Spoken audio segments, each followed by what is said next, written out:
மகா சிவராத்திரி ஈசனுடன் ஓர் இரவு பிப்ரவரி 26 சத்குருவுடன் நேரலையில் இணையுங்கள்.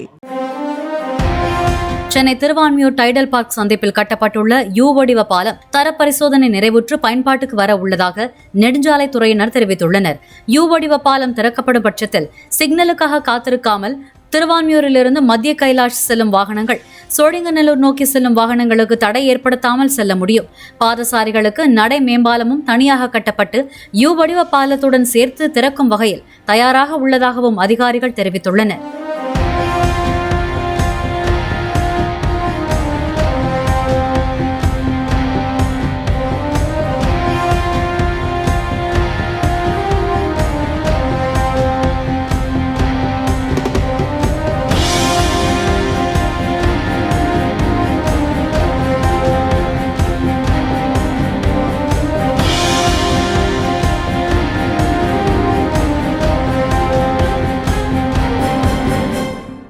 மகா சிவராத்திரி ஈசனுடன் ஓர் இரவு பிப்ரவரி 26 சத்குருவுடன் நேரலையில் இணையுங்கள்.